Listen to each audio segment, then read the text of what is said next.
Hello everyone.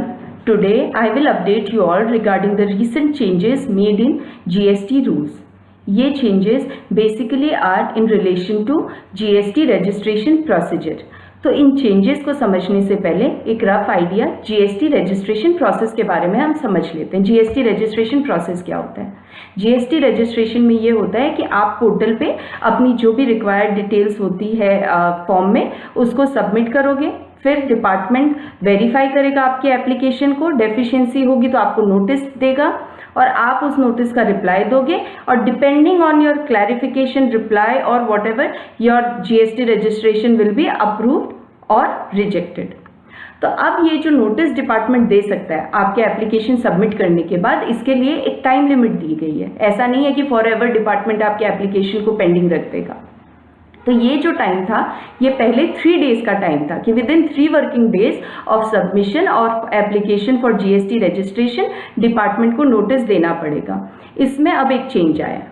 अगर आप Aadhaar authentication process के थ्रू अपना रजिस्ट्रेशन कर रहे हैं तो आपको डिपार्टमेंट सिर्फ विद इन 3 डेज नोटिस दे सकता है. पर अगर आप आधार ऑथेंटिफिकेशन को ऑप्ट नहीं कर रहे हैं तो डिपार्टमेंट को और ज़्यादा टाइम मिल गया. आपको GST रजिस्ट्रेशन डिले हो जाएगा क्योंकि नोटिस देने का टाइम हो गया 21 डेज. इसका मतलब क्या हुआ कि अगर आपको टाइमली रजिस्ट्रेशन अप्रूव कराना है तो बेटर है आप आधार ऑथेंटिफिकेशन को ऑप्ट करें. Otherwise with in 21 days department कभी भी आपको नोटिस दे सकता है डेफिशिएंसी के लिए आपके GST रजिस्ट्रेशन एप्लीकेशन में. सो पहला चेंज. अब इस चेंज की वजह से दूसरा चेंज ऑटोमेटिक आ गया कि अगर डिपार्टमेंट 3 डेज या 21 डेज जो भी एप्लीकेबिलिटी है उसके विद इन आपको कोई नोटिस नहीं देता है डेफिशिएंसी का, तो आपका GST रजिस्ट्रेशन डीम्ड अप्रूव्ड माना जाएगा. अब इसमें बहुत इंपॉर्टेंट चीज हो गई, date of submission of application क्या होगा. तो date of submission of application will be the 15th day, 15वां दिन. हमारे ये जो हम सबमिट करते हैं अपने GST रजिस्ट्रेशन का GST REG 1 को, इस फॉर्म को सबमिट करने का 15वां दिन या आधार ऑथेंटिफिकेशन का दिन जो भी पहले आएगा that will be my date of submission of application. इसका मतलब क्या हुआ कि मैंने मेरा एप्लीकेशन सबमिट कर दिया और मैंने आधार ऑथेंटिफिकेशन किया 20 दिन बाद, तो मेरा एप्लीकेशन सबमिट करने के 15वां दिन हो जाएगा मेरा date of submission of GST registration application. और अगर मैंने आधार ऑथेंटिफिकेशन 10 दिन के अंदर कर दिया तो मेरा date of submission of application हो जाएगा वो 10वां दिन जिस दिन मैंने आधार ऑथेंटिफिकेशन किया है.